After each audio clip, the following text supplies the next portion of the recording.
নমস্কাৰ, আপোনালোক সকলোৰে বাবে খুবেই এটা ভাল খবৰ লৈ আহিছোঁ। আগষ্ট মাহৰ নতুন নিযুক্তি আহিছে, য'ত গ্ৰেড 3 আৰু গ্ৰেড 4ৰ বাবে পোষ্ট থাকিব। পিয়ন, চকীদাৰ আৰু অন্যান্যৰ বাবে আপোনালোকৰ পোষ্ট আছে, য'ত আপোনালোকে 8 পাছ 10 পাছ কৰিলে আবেদন কৰিব পাৰিব। কোনো পোষ্টত গ্ৰেজুৱেটো বিচাৰিছে আৰু ল'ৰা ছোৱালী সকলোৰে বাবে এই পোষ্টখিনি থাকিব। আপোনালোকে আজি আমি ভিডিঅ'টোত আলোচনা কৰিম কেনেদৰে আপোনালোকে আবেদন কৰিব লাগিব, কি অৰ্হতা বিচাৰিছে, কোনসকলে আবেদন কৰিবলৈ এলিজিবল হ'ব, পোষ্টকেইটা কোন কোন ডিপাৰ্টমেণ্টৰ পৰা আহিছে, এপ্লিকেশ্যন ফিজ কিমান লাগিব, লিখিত পৰীক্ষা হ'বনে, ভাইভা হ'ব, গোটেইখিনি কথা মই আপোনালোকক আজি আমাৰ এই ভিডিঅ'টোৰ জৰিয়তে জনাই দিম। আপোনালোকে আমাৰ চেনেল অৰ্থাৎ অসম কেৰিয়াৰ চেনেলটোত যদিহে প্ৰথমবাৰলৈ ভিজিট কৰিছে, তেনেহ'লে আপোনালোকে চেনেলটো ছাবস্ক্ৰাইব কৰি ৰাখিব, যাতে এনেকুৱা ধৰণৰ জব ৰিলেটেড আৰু বিভিন্ন ধৰণৰ আপডেট ৰিলেটেড, যিখিনি ৰিলেটেডটো আপোনাৰ কেৰিয়াৰো হ'ব পাৰে বা ৰিলেটেডটো আপোনালোকৰ নলেজো হ'ব পাৰে, সেইখিনি আপোনালোকে আমাৰ এই চেনেলত জৰিয়তে পাই থাকিব। তো মই ভাবোঁ আপোনালোকে আমাৰ চেনেলটো ছাবস্ক্ৰাইব কৰি ৰাখিব, যাতে আমাৰ চেনেলটো গ্ৰ'থতো আপোনালোকৰ সহায় কৰে আৰু লগতে আপোনালোকেও যাতে অতি সহজতে আমাৰ এই ভিডিঅ'সমূহ আপোনালোকে পাই থাকে। ব'লক আজি আমি দেৰি নকৰি আজিৰ ভিডিঅ'টো এটা এটাকৈ আলোচনা কৰোঁ। প্ৰথম যিটো আমাৰ নটিফিকেশ্যন আহিছে, এইটো আপোনালোকৰ আহিছে office of the chief judicial magistrate ডিব্ৰুগড়ৰ ফালৰ পৰা এটা এমপ্লয়মেণ্ট নটিফিকেশ্যন হয়, য'ত আপোনালোকৰ আবেদন বিচাৰিছে অফিচ পিয়ন, ডে চকীদাৰ আৰু নাইট চকীদাৰৰ বাবে টোটেল এটা পোষ্ট আছে, অৰ্থাৎ 3টা পোষ্ট আছে। পে' বেন থাকিব 12,000 টকাৰ পৰা 52,000 টকা, গ্ৰেড পে' থাকিব 3,900 টকা। প্ৰত্যেকটো পোষ্টৰ বাবে পে' বেন আৰু গ্ৰেড পে' ছেইম হয় আৰু গোটেইকেইটা পোষ্টে আপোনালোকৰ আনৰিজাৰ্ভ হয়। এটাকে পোষ্ট আছে, গোটেইকেইটা আনৰিজাৰ্ভ পোষ্ট হয়। এই পোষ্টকেইটাত আবেদন কৰিবৰ কাৰণে আপোনালোকৰ মিনিমাম বয়স ক্লাছ 8 ষ্টেণ্ডাৰ্ড পাছ হ'ব লাগিব আৰু হায়েষ্টটো আপোনালোকে হায়াৰ ছেকেণ্ডেৰী পাছ কৰিলে আপোনালোকে এই পোষ্টকেইটাৰ বাবে আবেদন কৰিব নোৱাৰিব। তাতকৈ অধিক পঢ়িলে আপোনালোকে নোৱাৰিব। আৰু লগতে চিটিজেনশ্বিপটো ইণ্ডিয়াৰ চিটিজেন হ'ব লাগিব। লগতে আপোনালোকৰ প্ৰপাৰ আপোনালোকৰ বয়সটো 18 বছৰ বা 40 বছৰৰ ভিতৰত হ'ব লাগিব। আৰু জেনেৰেল কেণ্ডিডেটৰ বাবে আৰু যিসকল OBC MOBC হয় তেওঁলোকৰ 43 ইয়াৰ্ছ আৰু যিসকল ST SCৰ পৰা বিলং কৰে তেওঁলোকৰ বাবে 45 ইয়াৰ্ছ, যিসকল PWD কেণ্ডিডেট হয় তেওঁলোকৰ বাবে 50 বছৰ। এমপ্লয়মেণ্ট এক্সচেঞ্জ ৰেজিষ্ট্ৰেশ্যনটো কম্পালচৰি হয়, সেইটো আপোনালোকৰ লাগিবই। আৰু এপ্লাই কৰিবৰ কাৰণে আপোনালোকৰ নেচেচাৰী যিসমূহ আপোনালোকৰ এডুকেশ্যন কোৱালিফিকেশ্যন ডকুমেণ্ট আছে সেইখিনি লাগিব। লগতে এজৰ কাৰণে এজ প্ৰুফ হিচাপে লাগিব, কাষ্টৰ পৰা কাষ্ট চাৰ্টিফিকেট লাগিব, লগত 2 কপি পাছপৰ্ট চাইজৰ ফটোকপি লাগিব। আৰু ইয়াত আপোনালোকৰ যদি চাবলৈ যায়, কোনো ধৰণৰ আপোনালোকে লিখিত পৰীক্ষা আপোনালোকে দিব নালাগে, কিন্তু আপোনালোকে ভাইভা দিব লাগিব। আৰু যিটোৰ বাবে তেওঁলোকে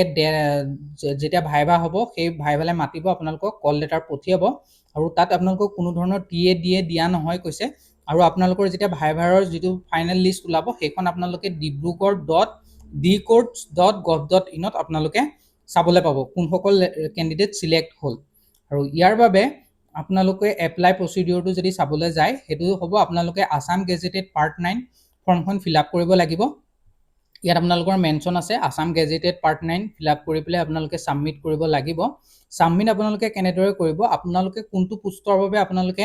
এপ্লাই কৰিব বিচাৰিছে সেইটো আপোনালোকে নেচেচাৰী যিখিনি ডকুমেণ্ট আছে সেইখিনি পিন আপ কৰিব আপোনাৰ যিটো আপোনালোকৰ গেজেটেড পাৰ্ট 9খন ফৰ্মখনৰ লগত। সেইখিনি এটা এনভলভত ভৰাব আৰু তাৰ ওপৰত ব্লক লেটাৰে অৰ্থাৎ কেপিটেল লেটাৰে লিখিব application for the post of বুলি লিখি আপোনালোকে যদি ডে চকীদাৰৰ কাৰণে এপ্লাই কৰিব বিচাৰিছে ডে চকীদাৰ, যদিহে নাইট চকীদাৰৰ কাৰণে এপ্লাই কৰিব বিচাৰিছে নাইট চকীদাৰ, যদিহে পিয়নৰ পোষ্টৰ বাবে আবেদন কৰিব বিচাৰিছে পিয়ন, সেইটো লিখি আপোনালোকে যিটো এড্ৰেছ দিয়া আছে চিফ জুডিচিয়েল মেজিষ্ট্ৰেট, এটি ৰোড ডিব্ৰুগড় 786001, এইটোত গৈ আপোনালোকে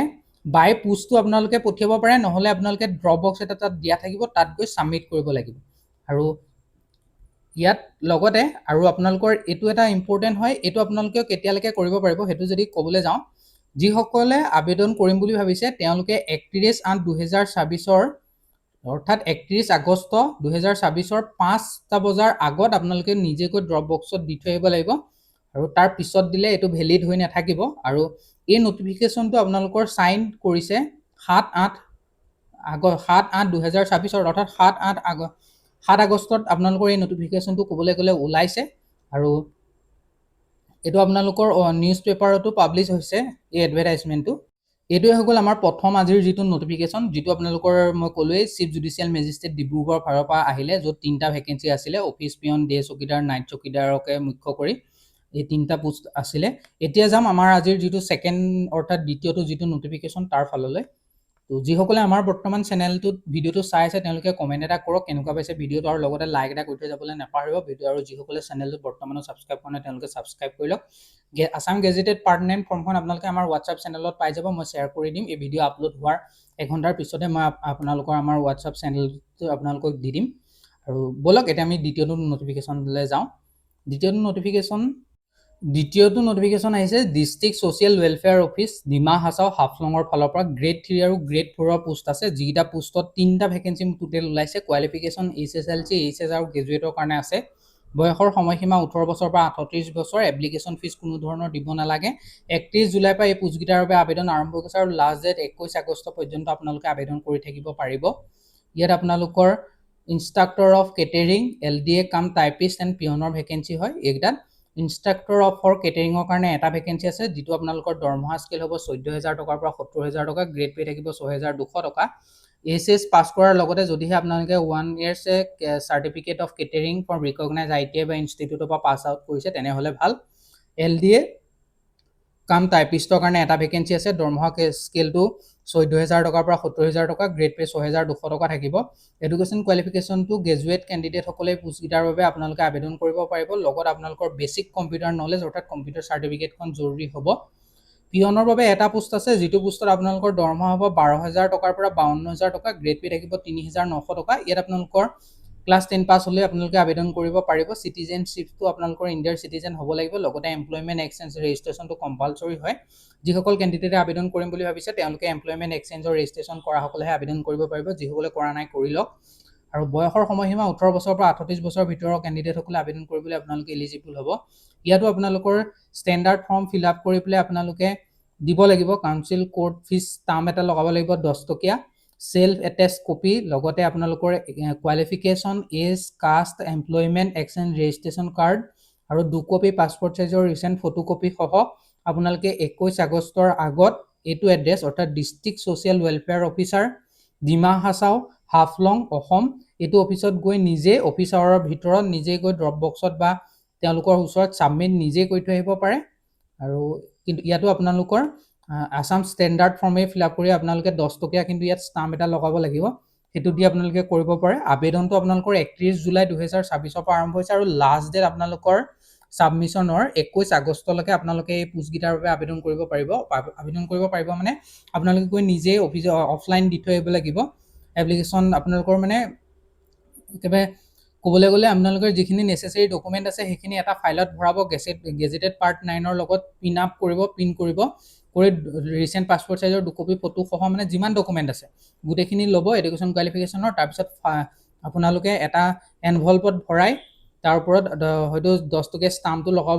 লগাই পেলাই আপোনালোকে হেতুকো 21 আগষ্টৰ আগত আপোনালোকে সাবমিট কৰিব লাগিব আৰু ষ্টাৰ্টিং ডেট আপোনালোকৰ 31 জুলাই পৰা আৰম্ভ হৈ গৈছে আৰু 21 আগষ্টৰ লাষ্ট ডেট হয় আৰু আপোনালোকে যদিহে আপোনালোকৰ কিবা বুজিব লগা থাকি গ'ল বা নুবুজাকে থাকি গ'ল তেনেহ'লে আপোনালোকে কমেন্ট কৰি সুধিব পাৰে আৰু যিসকলে আমাৰ চেনেলটো বৰ্তমানো সাবস্ক্ৰাইব নকৰাকৈ আছে তেওঁলোকলে আমাৰ ফালৰ এটা অনুৰোধ যাতে সাবস্ক্ৰাইব কৰি ৰাখক চেনেলটো গ্ৰোথ কৰাত আপোনালোকে আমাক সহায় কৰক আমিও আপোনালোকৰ আৰু তেনেকুৱা ধৰণৰ আপডেট ভিডিঅ'সমূহ লেটেষ্ট আৰু নেক্সট আপোনালোকে এটা কমেন্ট কৰিবচোন ওয়াৰ্ক ফ্ৰম হোমৰ কাৰণে যিখিনি জব ওলাই তেনেকুৱা জব আপোনালোকে আনিব লাগে নেকি যিখিনি প্ৰাইভেট জব হ'ব তেনেকুৱা যদি আনিব লাগে আপোনালোকে কমেন্ট কৰি আমাক ক'ব পাৰে মই নিশ্চয় হেতু ৰিলেটেড ভিডিঅ' আনিবলৈ ট্ৰাই কৰিম তো বলক আজি ইমানতে সামৰণি মাৰিছো আকৌ লগ পাম অন্য এটা ভিডিঅ'ত ধন্যবাদ